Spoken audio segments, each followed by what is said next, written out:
দেখে কি মনে হচ্ছে কোথাও দাওয়াত খাইতে যাচ্ছি? একদমই না। এই রোজার মধ্যে কে দাওয়াত দিবে বলেন দিনের বেলা? তবে হ্যাঁ, দাওয়াতও যে না এটাও একবারে না বললেই ভুল হবে। কেননা রোজার মধ্যে হলেও বিভিন্ন শোরুম রেস্টুরেন্টের গ্র্যান্ড ওপেনিং কিন্তু একদম বন্ধ নেই।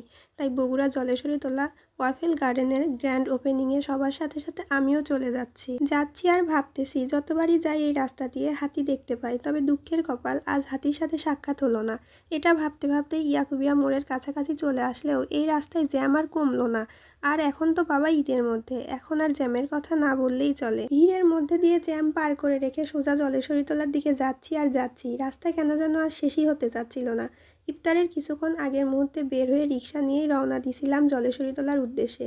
তবে উদ্দেশ্য মূলত জলেশ্বরীতলা না, ওয়াফেল গার্ডেনের ওপেনিং। জলেশ্বরীতলা বললাম এজন্যই যেন আপনারা খুব সহজে খুঁজে পান। ঠিক কালী মন্দিরের পাশ দিয়ে গলির ভেতরে গিয়ে সোজা বরাবর আর একটু ক্লিয়ার করে বললেই দেখতে পাচ্ছেন জেলখানার মোড়ের থেকে সামান্য আসলেই পেয়ে যাবেন ওয়াফেল গার্ডেন। এসে দেখি মাত্র একটা বোন ছাড়া এখনো কেউ আসেনি। পুরো ওয়াফেল গার্ডেন ফাঁকা পেয়ে আমি এপার থেকে ভিডিও করে ওপারে গিয়েই ওর সাথে একটু ভিডিও করে নিলাম। দুজন মিলে একটু ভিডিওতে ঢং করে চলে গেলাম ভেতরে গিয়ে দেখি সবটা একটু ছোট হলেও অনেক সুন্দর করে সাজানো। তবে আর একটু বড় হলে ভালো লাগতো, কেননা কাস্টমারের অতিরিক্ত ভিড়ের কারণে অনেক সময় খাবার ইচ্ছে থাকলেও বসার জায়গা থাকে না। যাই হোক, সব কিছু পেরিয়ে লাইটিংয়ের দিক থেকে চোখ সরাতে পারছিলামই না। একটু পরপর কত সুন্দরভাবে কালারগুলো চেঞ্জ হচ্ছে।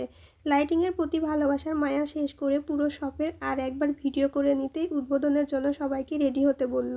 এর মাঝে চলে এলো প্রধান অতিথি। যাক, শেষমেশ দেখা হয়েই গেল। কি অবাক কাণ্ড দেখেন, 50 টাকা দিচ্ছে বলে কোনোভাবেই নিচ্ছে না।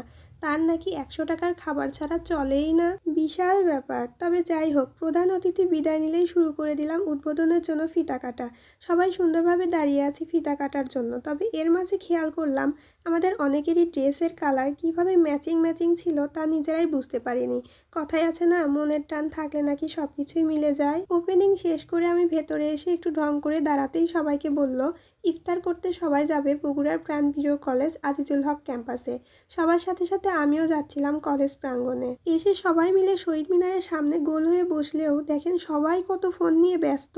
বর্তমান যুগে ব্লগাররা যেখানে থাকবে সেখানে তো ফোন থাকবেই রে ভাই, এটাই স্বাভাবিক। ইফতারের পূর্ব মুহূর্তে সবার সাথে নিজেকে একটু ক্যামেরা বন্দি করে নিলাম।